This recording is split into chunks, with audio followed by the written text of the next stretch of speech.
All right, so as Adam introduced, my name is Michael Kucyk. I'm A&R at Modular Records, where I've been doing that for the last year. And before then, actually, if you didn't know Modular, it's a Sydney-based record label. It has offices in New York, London. There's a guy in Paris who works from his bedroom as well. On our roster is, Tame Impala, Pond, Avalanches, Cut Copy, Presets, Banshee, which Mikey Touch Sensitive is a member of, Canyons, which, as Adam mentioned, Tom's in the live band for those guys. So a few others as well, which we'll step through. Before then, I did A&R at Mushroom Publishing. Publishing isn't an area that you might not be familiar with, but we'll go through that later on. But yeah, there I was working for 8 years and signed the likes of Chet Faker, Taku, Gypsy and the Cat, Eddie Current Suppression Ring, a whole bunch of artists of small, medium and large size. Also have been in radio for the last 10 years doing a show on Triple R in Melbourne, which is now on NTS, online station in London.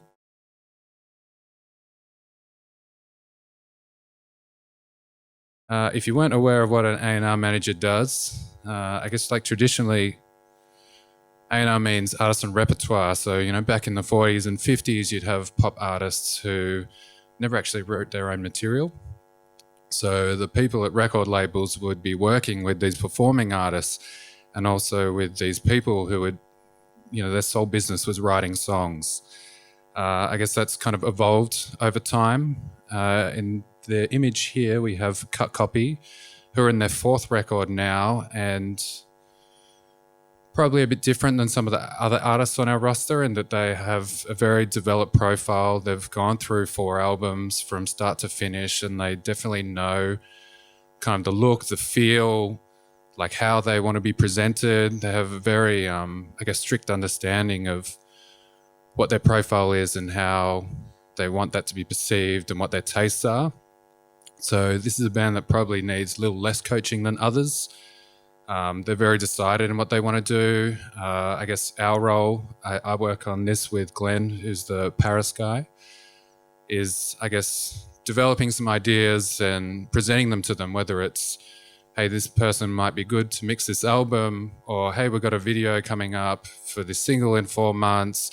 Here's 15 alternatives that we can look at for directing those videos.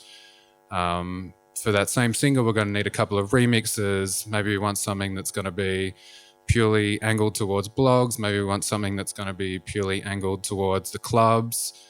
Maybe something that's going to be picked up by compilations and licensed there. So I guess presenting them with alternatives that we can all kind of mutually agree on and find out what the project is perhaps lacking to date, or what would definitely help it push things forward. On the other hand, this is a band called Movement, who are from Sydney. They're a kind of, I don't know how you describe it, I guess it's kind of dubby, techno, gospel outfit. But a year and a half ago, if any of you are recording artists, they were probably right where you are right now. They had written a handful of songs. Pav, who runs Modular, actually heard a song of theirs on FBI and instantly fell in love with it and pursued them and ended up signing them to Modular. But yeah, at that point, these guys were starting with nothing. They had 2 pretty crudely recorded demos. They didn't have press photos. They played maybe 3 shows quite poorly. So yeah, that's been actually a really fun experience to be working with this band and actually building everything from scratch. And that entailed, working out how to kind of salvage these crude demos into something that was actually releasable. We then coached those guys into, working with a visual artist to develop cover art, doing this press shot. So again, starting to get a visual identity for what this band was, which is not a language that they were particularly familiar with. They were a band that kind of wore their influences on their sleeves, and it's actually taken quite a lot of coaching into making them realize that these guys are actually really talented and they don't have to rely on what they actually like, and they actually should feel comfortable with expressing themselves and pushing things forward. So for those who are wondering, how do we discover talent and what are we looking for? kind of actually radio is probably a pretty strong vehicle for that. FBI playing a lot of very low profile local music. There's a great show on a Triple R station in Melbourne called Test Pattern, which plays solely, Australian music, a lot of that being unsigned and unreleased. That is a show with impeccable taste. That's also a very good gauge. Sit on the internet a lot. A lot of references from other artists, people in the industry. I guess, you have a lot of conversations during the week and you just kind of see what bubbles up and check it out. Another interesting thing we do, which I actually find really exciting, is we do these things called a 5, 4, 3, 2, 1 report. And a representative in each territory each month will submit a report, and it's 5 tracks that they were inspired by that week, 4 videos that they saw that they were inspired by that week, 3 visual artists, or actually any form of art that floated their boat, 2 unsigned artists, and 1 moment that changed them. And then each week we'll kind of get on a Skype call and I guess break it down and work out what of these things are actually appropriate to what we do. You'd be amazed by the amount of stuff that comes out of that.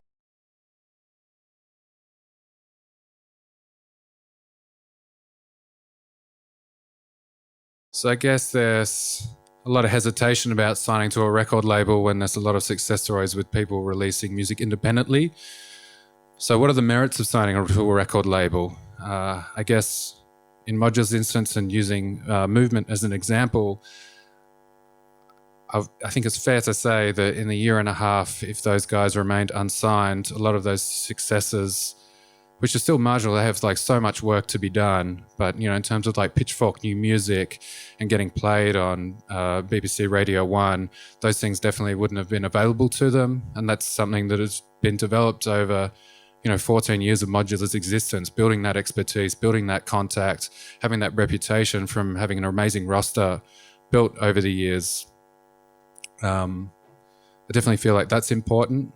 There's obviously a pretty unbeatable perk signing to a record label, and that's money. I mean, videos, remixes, production costs, like all this stuff costs a lot of money, and it's pretty hard if you're out there on your own to kind of finance that yourself. Not to mention it's a lot of work. Look at Chet Faker, who's done an amazing job releasing his EP independently, and just recently he's jumped on to Future Classic. The success has been amazing up to this point, but I definitely feel like he perhaps saw the ceiling of what he was actually able or capable to do as an independent artist, and saw a lot of value in what Future Classic could perhaps bring to the table in blowing him another 4 or 5 levels higher. I guess it really depends on what your needs are and how ambitious you are. Another artist I kind of tend to look at is Taku, and he's been approached by every record label in Australia, internationally as well, and he seems pretty content with just throwing his catalogue on Bandcamp and getting that money direct in his pocket, and there's absolutely nothing wrong with that. I guess it's, each to their own, but there's merits of both.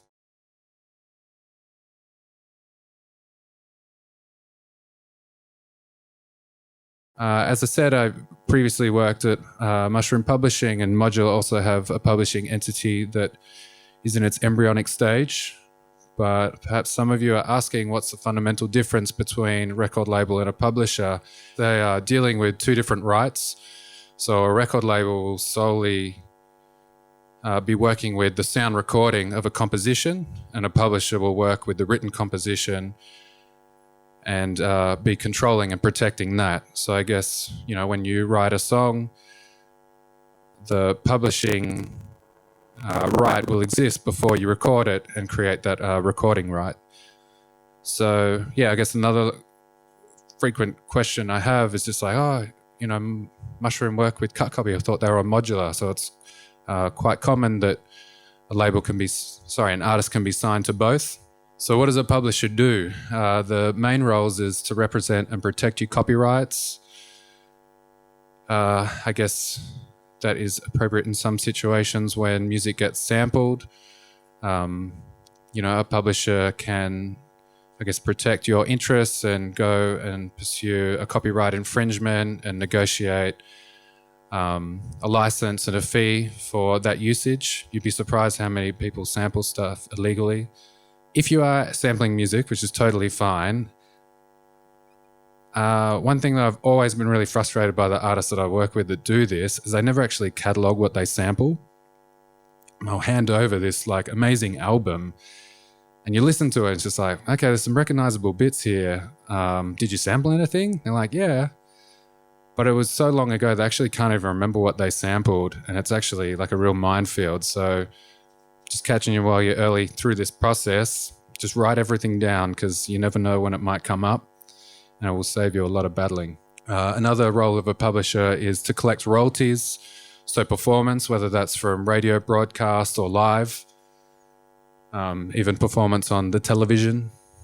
Mechanical royalties, which is a portion of the music sold, whether it be digital or physical or vinyl. A very archaic form of royalty is also sheet music.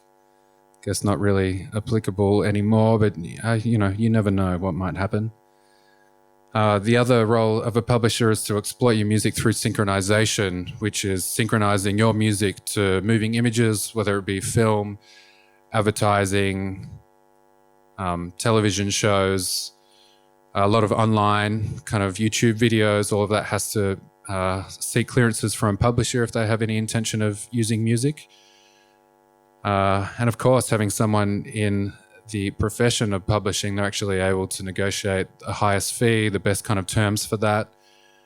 That side can definitely be a very lucrative part of publishing. And I also found that, it can definitely be aid to a lot of successes. In my time at Mushroom, there were artists that had stuff synced on television that they were B-sides that were never even released, and in some instances actually ended up charting. So you be surprised what could potentially happen, the power of a sync.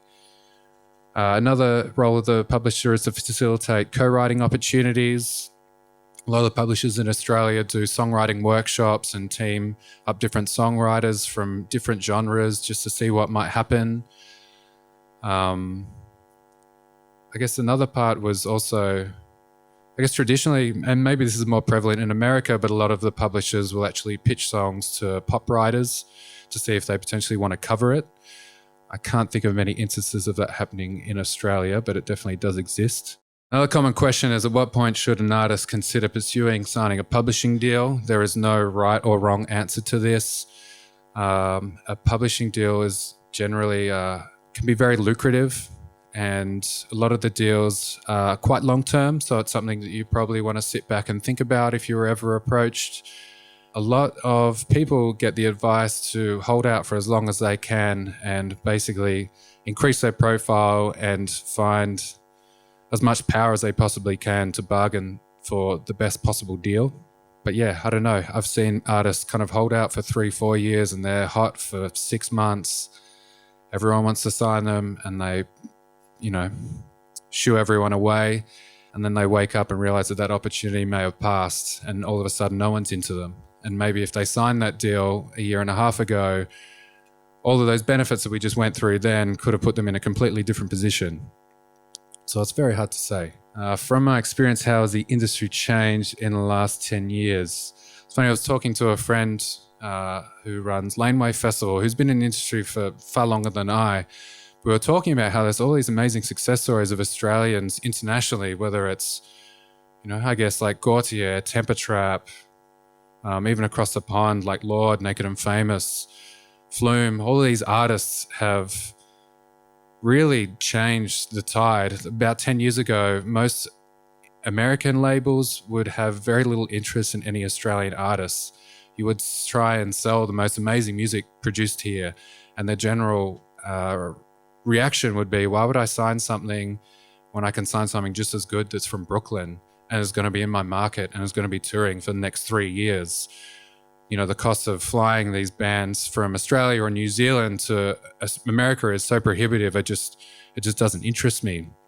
But I guess all these success stories and the power of the internet and the way things travel has definitely kind of broken the barriers down. And I think we'll continue to see a lot of Australian artists getting monumental success internationally, which is, really encouraging. Yeah, I guess the power of the internet is pretty undeniable. There's artists like Jai Paul who have monumental fan bases and have never played a show because they have massive or very mysterious internet presence. Obviously, appropriate to a lot of you, home recording technology has made things very easy for people. Again, like 10 years ago, to think what was involved in making a record, you're talking about maybe, a 4-piece band working a shit job to try and save $30,000 to go in the studio and make a record, but only having maybe 12 days to actually bang that out. And in order to do that, actually, we would have to be incredibly talented because, you can't just take a different take every day and eventually, after a year, kind of hope that you've got it. So definitely, that has increased the possibilities, but at the same time, music is definitely at a saturation point, and regardless of how amazing you are, it's increasingly difficult to catch people's attention. We're finding with a lot of our artists, and we're doing this with the presets at the moment, and Benny, and I think probably Canyons as well, is you can be out of market for 2 years making this record, and so much will have changed. Your fans may have gone on to 20, 40, 50 different artists and all of a sudden forgotten about you. And all of a sudden you put all this sweat into putting this record out that kind of comes and goes in a month. So I guess that's something that we've had to deal with and be aware of and think of, okay, how else can we approach this to maintain people's attentions through those whole 2 years? And I guess in the case of, the presets and Benny, those artists I mentioned, that maybe the best way to approach things was maybe just staggering singles for, every 4 or 5 months, just to make sure that these artists are kind of continually in people's faces. It gives them more shots at radio, gives them more reasons for touring, and hopefully, builds a much more sustainable and long-term career. I'm going to throw it out to these guys here. Who's got a question for Michael? To what extent has Piracy really eaten into your bottom line in terms of record sales? Well, definitely record sales, it's an issue. Like just over the Christmas period, I remember someone started some Bandcamp account and put the whole Tame Impala roster catalog available for $5. And it was actually during the Christmas period where everyone was kind of like off the clock, and I think it had gone on for maybe 3 or 4 days before we realized, whoa, this is actually going on. It takes a lot of energy to kind of shut those down because they're kind of everywhere, and I guess they're present a lot of times without a trace. It's definitely very hurtful for the record label side and even publishing, because I guess you're not selling as many records and they're not getting as much income from the mechanical side. But at the same time, it's definitely helping, in most cases, bands kind of increase their live profile and awareness. So there's definitely sides that do perhaps benefit from it. But yeah, I guess for the side of the business that I'm on, it's pretty damaging. And is Spotify any good, or is that just no income at all? I mean, the income generated is so small. Like, I don't know what the fraction is, but it's 0.000. It's actually, it's very hard to make a significant income from that. But I don't know, they're kind of here to stay. So there's got to be some way to work with them. We do a lot of campaigns with Audio and Spotify. So yeah, I guess at this stage it's kind of hard to say, but as I said, they're here to stay. So it's something that we're kind of continually working on and developing, how the existence of those can mutually benefit and also help out the artists as well. So on a sliding scale, how do you as a publisher charge the artist for what you do? Well, I guess that's what I was saying before is on a publishing front, like the people who kind of play the field and become really hot will definitely be able to get kind of royalty splits that are a lot more favorable than someone who signed off the back of, being around for a week. So it's, definitely on a case-by-case basis. And a music lawyer will, negotiate that and try and find strike up the best deal in the artist's interest as possible. Okay. Yeah, but there's, no one rule about it. Okay, so let's say I'm trying to get my music mixed and mastered, and I don't have the resources. How much does that matter to the label, for example? In terms of you presenting something to the label? Yeah, like, would you like it to be, fully paid for, as in mixing and mastering, or can it be a really shitty Mate, demo? it's kind of up to you. I think, definitely Modular and a lot of other people in A&R, like, we have an imagination and can definitely fill in the gaps. Like, I remember when the Vines got signed, their demos were fucking unlistenable. But, the song just kind of cut through. So again, I don't think it's by any means essential.